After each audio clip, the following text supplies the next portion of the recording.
Hello everyone, welcome to my Kingdom Hearts Melody of Memory demo review. As you know, the full game for Melody of Memory comes out on November 12th or November 10th in Japan because they always get special treatment for some godforsaken reason. So this review does not reflect the quality of the full game. Also, keep in mind that I have played this demo for over 20 hours and have fully cleared every single stage, including the co-op stages, with all excellence and a full Performer mode combo on the hardest difficulties possible. For this review, I will be breaking this game down into several categories and rating each on a scale of 1 to 10. At the end of the review, I will average all of the scores into one final score. Here are the categories: audio, visuals, and gameplay. Let's talk about audio. You'd assume that because this is a rhythm game focused on the music and audio of the Kingdom Hearts series, that the audio would be in top condition. However, I do have a few problems. As some of you may know, the PS2 versions of KH1 and 2 use a very low quality and outdated MIDI sound font to produce the sounds of the instruments. However, the soundtracks for KH1 and 2 were fully remastered for the HD ports on PS3 and PS4 and sound absolutely incredible. For someone like me who's a huge fan of the Kingdom Hearts soundtrack remasters, it was disappointing to find out that Melody of Memory uses the PS2 versions of the KH1 and 2 soundtracks. In the demo, Hand in Hand, Welcome to Wonderland, and Sinister Shadows all used the PS2 MIDI sound font. I understand that some people prefer the PS2 music over the remaster music, so I think a good compromise would be to have a toggle option for remaster music and original music, just like in Final Fantasy X, the HD remaster. I really hope that I won't have to listen to the terrible He's a Pirate rendition from the PS2 days in the full release, though.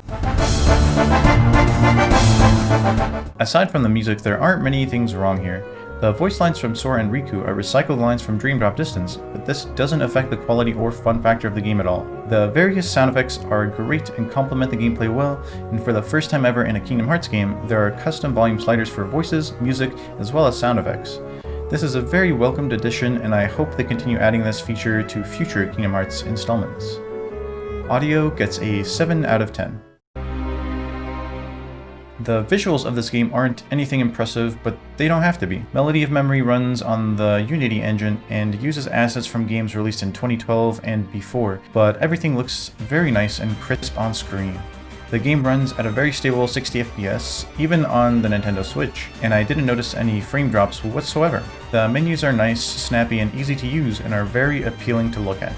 The only flaw I really noticed was that some of the environments looked slightly less detailed than the games they originated from and had a little bit of jagged edges, but I'm sure that's due to the focus that's put onto the gameplay itself. Visuals get an 8 out of 10. The core gameplay of Melody of Memory is heavily inspired by the gameplay of Theatrhythm Final Fantasy, a game I have played quite a bit. I personally noticed a lot of similarities to the arcade version and was extremely impressed by how they were able to maintain the same fun gameplay within a 3D environment. All of the notes line up very nicely with the music of the game, and I have almost no problem understanding when to press the correct buttons. When I first started playing the game, I was a bit skeptical because everything seemed too easy for a game using the Theatrhythm Final Fantasy gameplay style, even on Proud mode. However, my opinion of this quickly changed after I turned on Performer mode, which adds extra optional notes for those people who are looking for an extra challenge. Getting an all excellent and a full Performer mode combo was extremely fun and satisfying, and I was extremely impressed by the sense of progression within the individual tracks themselves. Take Wave of Darkness, for example. It starts off rather calm and steadily increases in difficulty as time goes on. By the end, there are more notes that appear in a quicker succession, while still making sense in a musical context. Co-op mode is also incredibly fun to play with a friend, but I would love to see the same Performer mode and one-button mode options that are available for solo play. With all of this said and done, there are a couple of quality of life adjustments I think should be made to the gameplay. First of all, there needs to be a display on screen that tells you how many excellents, goods, and misses you have while you're still in the middle of a song. I cannot tell you how many times I've restarted a stage on accident because I thought I got a good when I actually didn't, or how many times I finished a stage thinking that I got all excellence when I got 1 or 2 goods. A constant display of this on screen would make it much easier for us hardcore rhythm game players to keep track of our mistakes, and would also help casual players as well. The second quality of life addition I'd like to see is some sort of practice mode.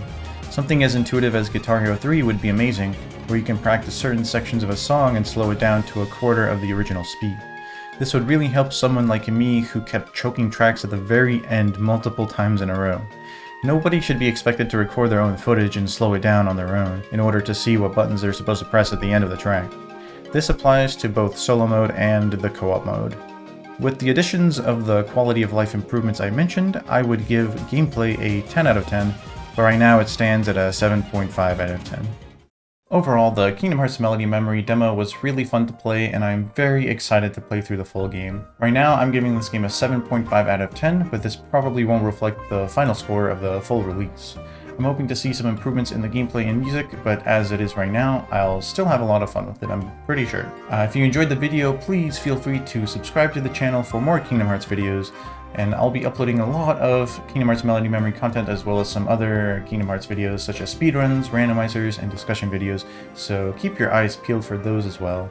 Also, please don't forget to leave a like, and if you'd like to watch me play Kingdom Hearts Melody Memory live, I'll be playing through the Japanese release on November 10th at 6 a.m. Pacific time, 7 a.m. Pacific time, and the New Zealand release on November 12th at 3 a.m. Pacific.